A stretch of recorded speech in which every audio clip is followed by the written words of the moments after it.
Assalamualaikum warahmatullahi wabarakatuh. Nama saya Mesya Nanda, saya dari kelas 10 unggulan IPSA. Hari ini saya akan menjelaskan tentang siklus hidrologi. Siklus hidrologi terbagi menjadi 3. Yang pertama ada siklus hidrologi pendek.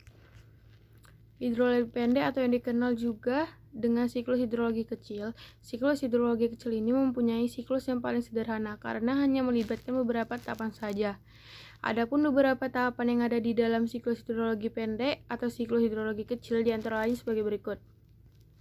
Sinar matahari mengenai sumber-sumber air di bumi dan akan membuat sumber-sumber tersebut menjadi menguap.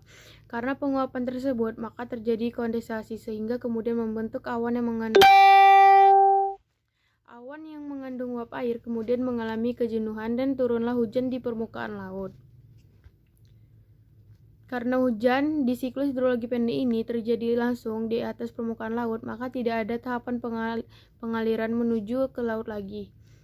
Air hujan yang turun ke laut tersebut kemudian bercampur kembali dengan mengalami siklus air kembali. Yang selanjutnya adalah siklus sedang. Siklus sedang tentunya memiliki proses yang sedikit lebih panjang daripada siklus hidrologi pendek. Adapun beberapa tahapan dari siklus hidrologi sedang ini diantara lain sebagai berikut. Matahari menyinari permukaan bumi termasuk sumber-sumber air, macam-macam laut, samudra, dan lainnya, sehingga sumber-sumber air tersebut mengalami penguapan. Kemudian terjadi evaporasi, uap air yang telah terbentuk atau hasil pemanasan bergerak karena tertiup oleh angin ke darat. Terbentuklah awan akibat dari pemanasan itu terjadi. Hujan turun di atas permukaan daratan bumi, air yang turun di daratan akan mengalir ke sungai, kemudian mengalir ke seluruh laut untuk kembali mengalami siklus hidrologi.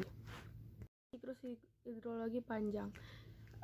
Siklus hidrologi panjang atau siklus hidrologi besar. Siklus hidrologi yang panjang atau besar ini memiliki tahapan yang lebih kompleks daripada dua siklus di atas. Beberapa tahapan dari siklus hidrologi panjang antara lain sebagai berikut. Matahari menyinari permukaan bumi termasuk sumber-sumber air, laut, samudra, dan lainnya, sehingga sumber-sumber air tersebut mengalami penguapan. Kemudian terjadi evaporasi, kemudian uap air mengalami sublimasi. Uap air telah terbentuk dan mengalami sublimasi, kemudian menyebabkan terbentuknya awan yang mengandung kristal-kristal es. Awan yang terbentuk kemudian bergerak ke darat karena tertiup angin. Kemudian terjadilah hujan di atas daratan bumi. Air yang turun di daratan akan mengalir ke sungai, kemudian mengalir lagi ke laut untuk kembali mengalami siklus hidrologi. Itulah beberapa jenis siklus air yang ada di bumi. Apapun jenis siklus air tersebut, yang pasti siklus air merupakan aktivitas perputaran air di bumi.